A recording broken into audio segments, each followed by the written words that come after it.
Bueno, buenos días, buenas tardes, buenas noches. Estamos nuevamente, como todos los años, en una instancia de prueba de selección para inspectores de educación artística. Trataremos de hablar de algunas cuestiones históricas desde el punto de vista de la educación artística y de otras cuestiones que indefectiblemente se cruzan con esto que es el rol del inspector. Claramente todo lo que hablemos hoy es una síntesis muy apretada que intenta introducirlos a lo que se va a desarrollar durante las siguientes etapas de esta prueba de selección. Se presentan estas pruebas para ser los próximos inspectores e inspectoras que tendrán la difícil tarea de supervisar instituciones de los 3 niveles obligatorios y algunos de ustedes, en el mejor de los casos, alguna institución que le es propia a esta Dirección de Educación Artística. Pero además, en más de una oportunidad, deberán articular con los otros colegas que supervisan específicamente los niveles obligatorios o modalidades de la educación. En todo esto, pensando en un doble comando que hace a su función, porque desde el punto de vista administrativo ustedes deberán reportar al jefe distrital y al jefe regional y finalmente a la Dirección de Inspección General. Pero por el otro lado, desde el punto de vista pedagógico, dependerán de la Dirección de Educación Artística. Por lo que en más de una oportunidad todos estos actores deberán acordar acciones conjuntas. Deberemos acordar acciones conjuntas. A esto le tenemos que agregar que alguno de ustedes quizás tenga la tarea de supervisar 20 o 30 instituciones y otros tengan entre 100 o 200 instituciones, dependiendo de la cantidad que se encuentren en cada distrito. Pero como si fuera poco, también tenemos inspectores o inspectoras que tienen más de un distrito. Esto se ve mucho más en las ciudades que se encuentran en el interior de nuestra provincia. Yo les llamo los inspectores de ruta porque tienen que tomar la ruta para viajar de una localidad a la otra. Pero bueno, después de esta introducción, y si nadie se asustó y todavía están ahí, podemos empezar con un poco de historia. Entonces, diremos que desde que el mundo es mundo, el arte ha sido arte, aunque en los inicios de la humanidad no se llamara así.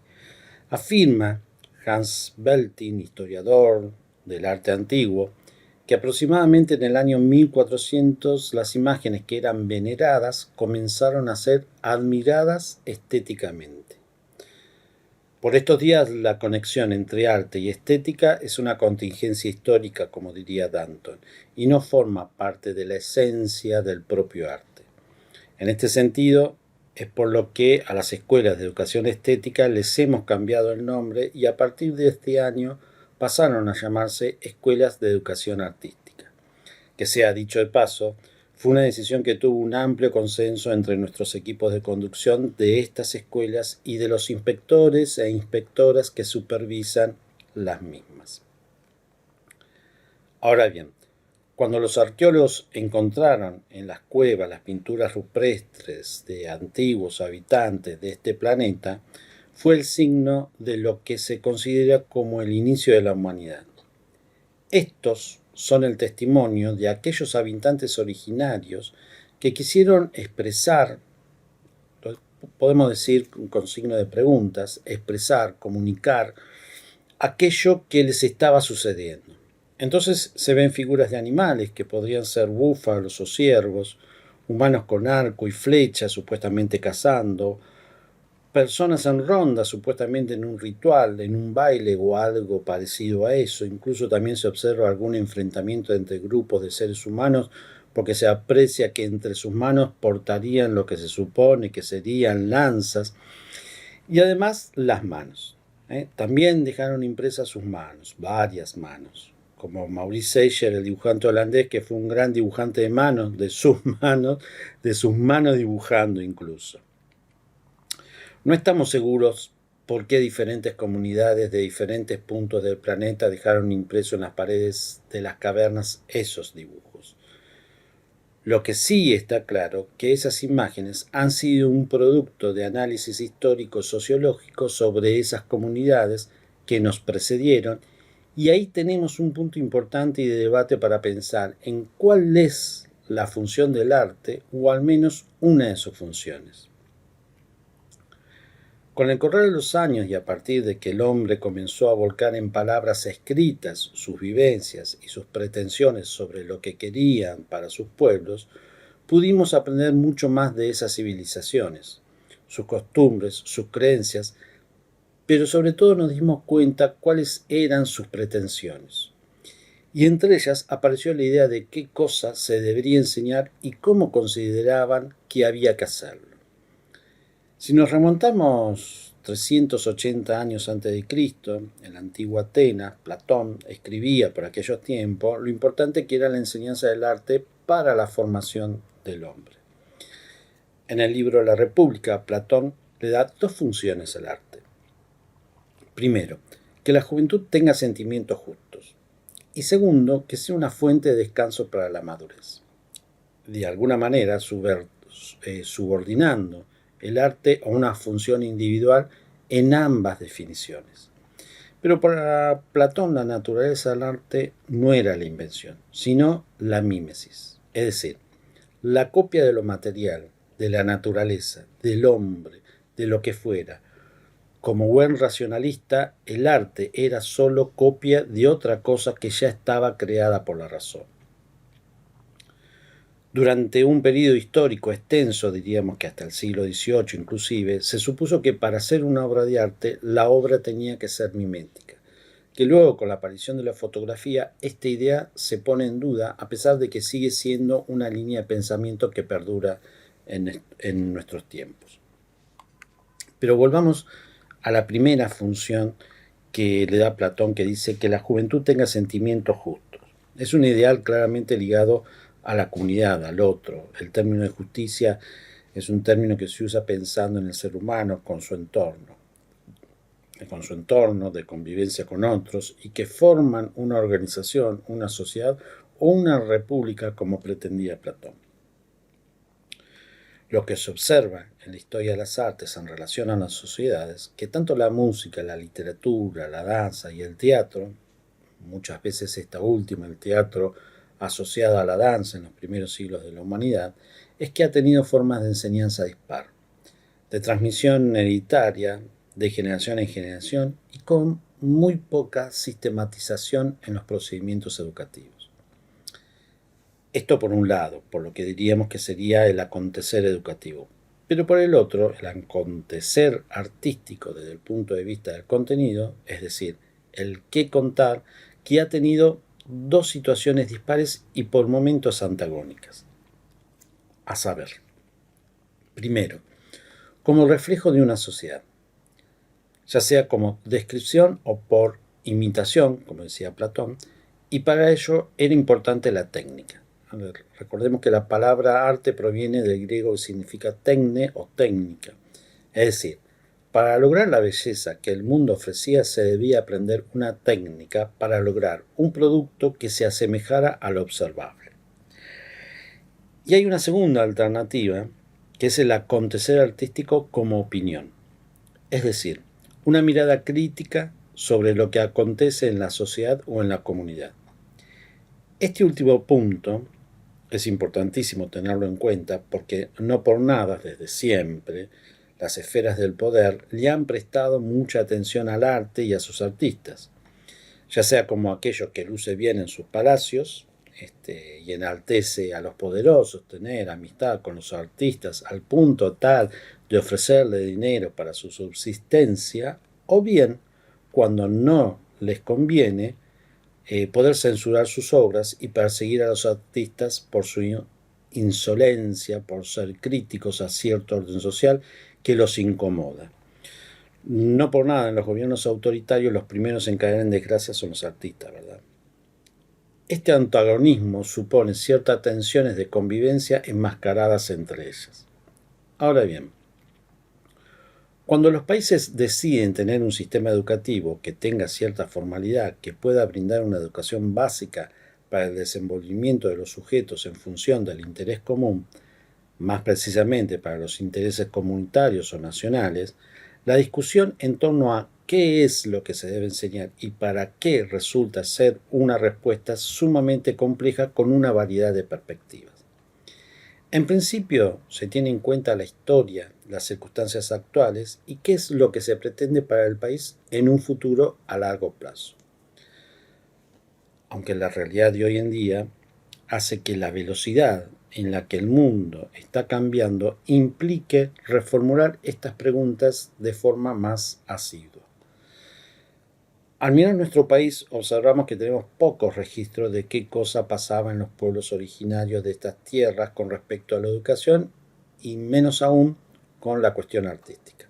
Por lo tanto, el registro por una educación pública la comenzamos a ver a partir de los primeros movimientos patrióticos y continúa a lo largo del siglo XIX con el objetivo de crear un sistema de educación pública y nacional como herramienta de integración de la población y de constitución de una identidad común.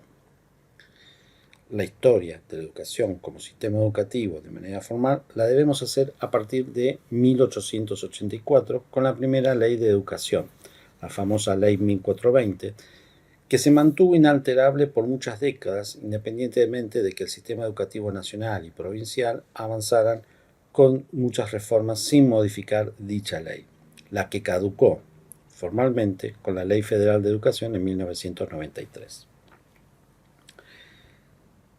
Si bien las discusiones en torno al primer Congreso Pedagógico llevadas adelante en 1882 tuvo como principal tema de educación laica sí, educación laica no, también apareció la cuestión de la alfabetización obligatoria para las primeras infancias, incluyendo a las niñas que hasta ese momento solo les estaba permitido la enseñanza de la costura, las buenas costumbres y el piano, en tanto lo pudieran pagar, pero también tenían como permitido esa enseñanza, y por lo que eran excluidas del saber científico y de otros campos de conocimiento.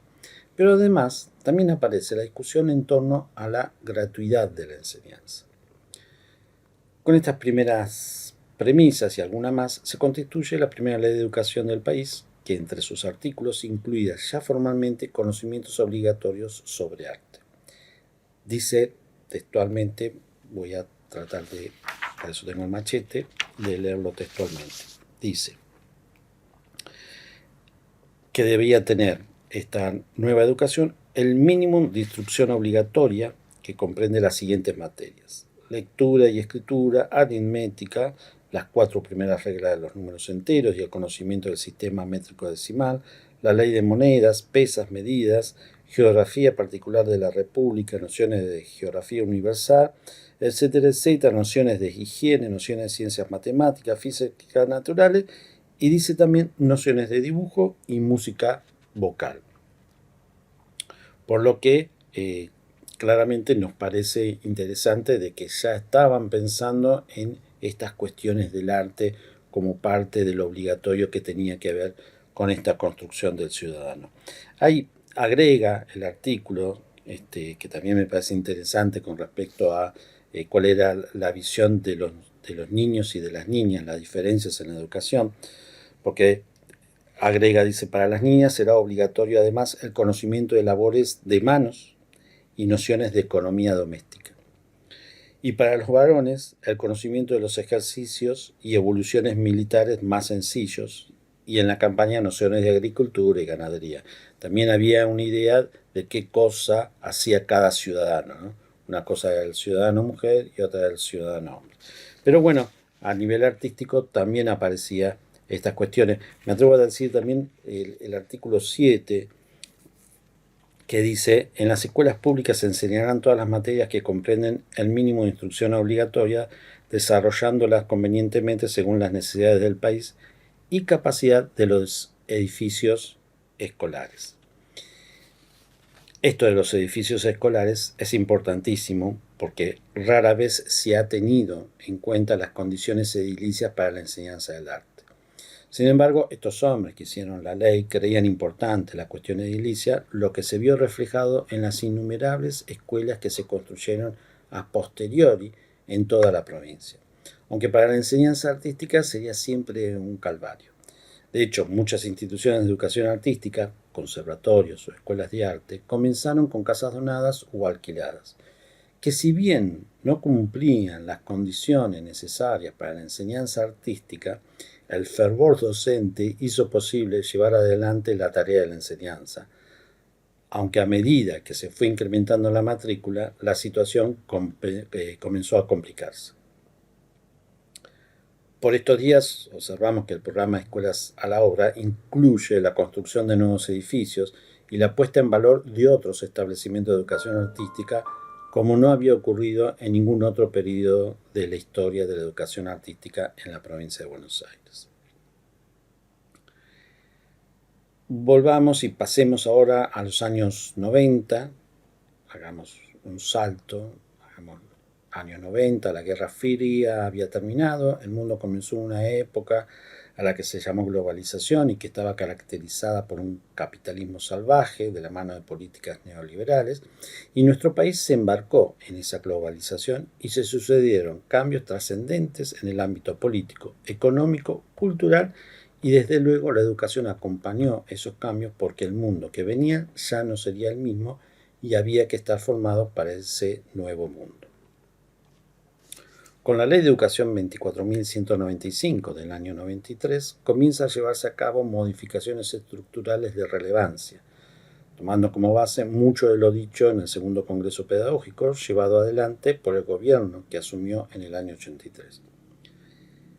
Si bien el gobierno de Alfonsín comenzó con la importante tarea de democratizar las instituciones, entre ellas las educativas, no logró durante su periodo impulsar la construcción de un proyecto nacional que ubicara la educación en el centro de un modelo de desarrollo económico y social integrador. Pero bueno, sobre la Ley de Transformación Educativa del 93, nombraré tan solo 3 cuestiones en el día de hoy. La primera, y quizás la más importante desde el punto de vista político, es que delega a las provincias la totalidad de la enseñanza pública, a excepción de las universidades. Y con esta medida, la falta de financiación de la educación por parte del Estado Nacional. La segunda fue ampliar la obligatoriedad de la escolarización, extendiéndola a 10 años, en este caso con un nuevo formato que incluía una educación general básica, el IGB, que suplía de esta manera la educación primaria.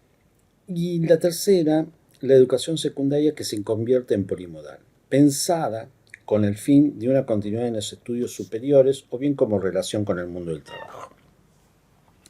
Este polimodal sería una secundaria con orientaciones, y aquí nos detenemos un momento porque entre las modalidades ofrecidas aparecía una con el nombre de comunicación, arte y diseño.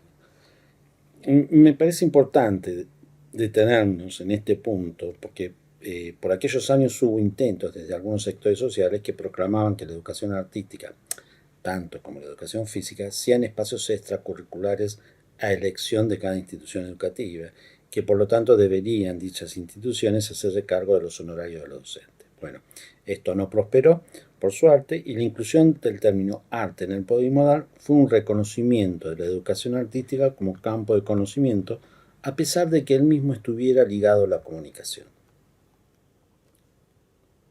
Que como todos nosotros sabemos, esto no es así. Pero bueno.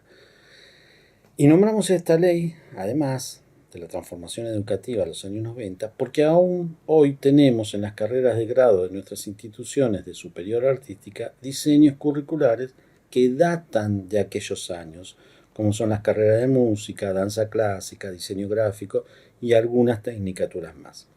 Diseños que en esta gestión comenzamos a trabajar para actualizarlos y que quizás algunos de ustedes sean llamados para participar en las mesas de trabajo que estamos organizando conjuntamente con los equipos de conducción y los docentes.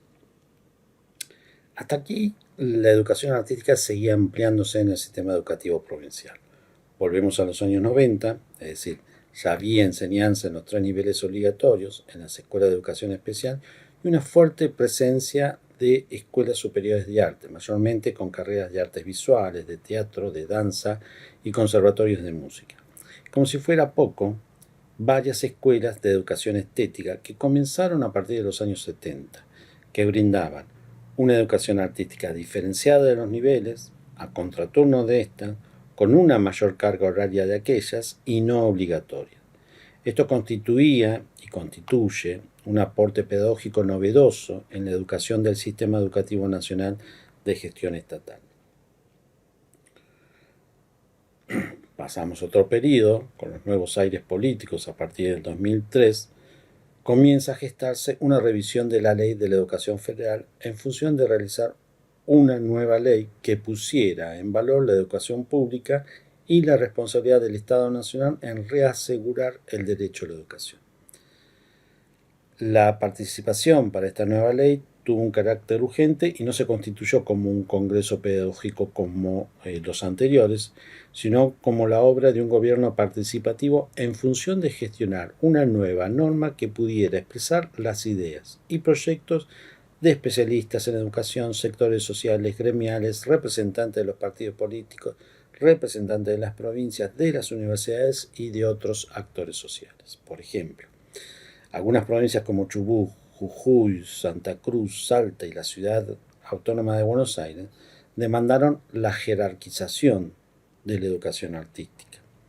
Algunas otras propusieron su incorporación en todos los niveles de la educación formal y en todos sus lenguajes. Recordemos que no todas las provincias tenían educación artística y la provincia de Buenos Aires en este sentido es pionera en la educación artística y es la que actualmente tiene mayor desarrollo en este campo.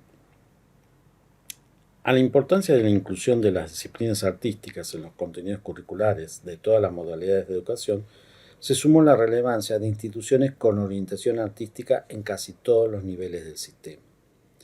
Ese conjunto de ideas contribuyó a tomar la decisión de jerarquizar este tipo de educación como una modalidad específica a nivel nacional. Pero a nivel provincial, esa jerarquización ya estaba siendo de hecho. Es por ello que en la Ley de Educación Provincial se amplía este concepto, incluyendo más disciplinas y lenguajes para la formación artística. Leo brevemente uno de sus artículos, para ir desarrollando alguna idea. Dice, la educación artística es la modalidad que comprende la formación en los distintos lenguajes y disciplinas del arte, entre ellos danza, artes visuales, teatro, música, multimedia, audiovisual y otras que pudieran conformarse, admitiendo en cada caso distintas especializaciones. Esto para nosotros es absolutamente superior a lo que la Ley de Educación Nacional estaba diciendo. Es la modalidad responsable de articular las condiciones específicas de la conducción técnico-pedagógica y de organización de cada ámbito de desarrollo, de acuerdo con lo dispuesto por las respectivas direcciones de nivel, así como disponer de prescripciones pedagógicas, etcétera, etcétera, etcétera. Es decir, que hay un avance superador con respecto a esto. Así todo, nosotros en el año 2011 aparece la resolución federal, la número 111, que reafirma algunas de las ideas que ya estaban formuladas anteriormente por la ley provincial, pero también en algún sentido actualiza los criterios de la educación artística que no habían sido expuestos en la ley nacional. Es por eso que hoy en día tenemos no solo la educación artística en los niveles, algo que ya la provincia venía sosteniendo desde hace muchos años, sino que además se incorporan las escuelas secundarias con orientación en arte, que en la actualidad tenemos 650 escuelas con orientaciones en literatura, danza, las artes visuales, la música y el teatro. Pero no solamente esto, sino también en la actualidad contamos con 10 escuelas secundarias especializadas en arte, algunas de ellas que eran polivalentes en arte cuando dependían del Ministerio Nacional y que actualmente dependen todas ellas directamente de la Dirección de Artística. Por lo que esta Dirección de Educación Artística no solamente es una dirección de modalidad, sino también de nivel, al tener instituciones de secundaria a su cargo y todas las instituciones de formación docente y técnica del nivel superior. Esta característica hace imperiosa la necesidad de articular con las direcciones provinciales de secundaria y de superior. y por ende les cabe la misma responsabilidad. Tengamos en cuenta que hay programas para ambos niveles en los cuales nosotros también intervenimos. Por ejemplo, la Beca Progresar, los estatutos de convivencia, la formulación de los CAI, centros de estudiantes, etcétera, etcétera. Que la educación superior de artística esté compuesta hoy en día por la enseñanza de la música con una variedad de enseñanza de instrumentos, sobre todo en los conservatorios, las danzas tradicionales, danzas clásicas, danzas contemporáneas, expresión corporal, pintura, cerámica, grabado, diseño gráfico, teatro, audiovisual y la variedad de tecnicaturas que acompañan o se desprenden de las anteriores. Todas estas carreras que se dictan en nuestras instituciones y que les corresponde la confección de planillas de las plantas orgánicas funcionales, las famosas POF, que son realizadas por los equipos de conducción, pero les serán entregadas a ustedes para que observen y evalúen si corresponden los datos que han sido volcados allí. No está mal, y se los recomiendo, que tengan una participación activa con los equipos directivos a fin de que no haya errores y que puedan ser una radiografía de lo que ocurre en esas instituciones.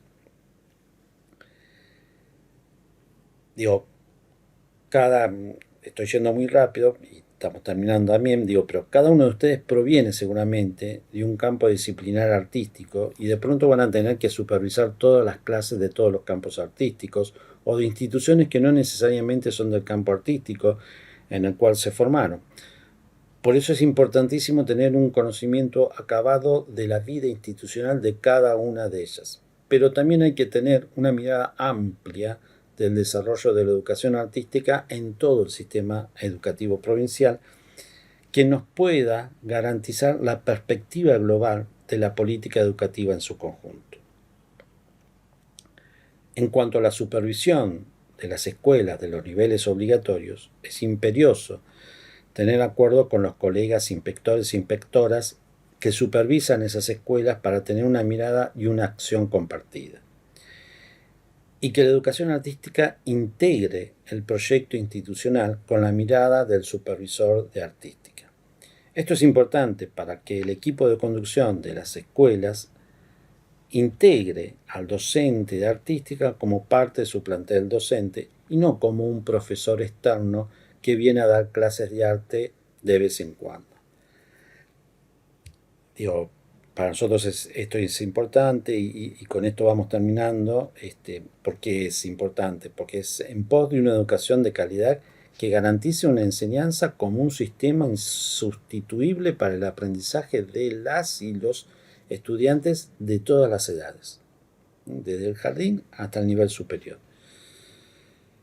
En este sentido me parece que es justo en este momento terminar mencionando el artículo 3 de la Ley de Educación Provincial, que dice lo siguiente. Dice: la educación es una prioridad provincial y constituye una política de Estado para construir una sociedad justa, reafirmar la soberanía e identidad nacional, profundizar el ejercicio de la ciudadanía democrática y republicana, respetar los derechos humanos y las libertades fundamentales y fortalecer el desarrollo económico, social, sustentable de la provincia en la nación. Dicho esto, me parece que es un pequeño aporte que se va a ir enriqueciendo a medida que ustedes vayan transitando estas pruebas de selección. Les deseo la mayor de las suertes. Este año yo no voy a poder estar presente en las pruebas de selección, así que espero verlos en plena función, trabajando codo a codo, ni bien aprueben esta prueba de selección. Les mando un saludo y nos veremos pronto.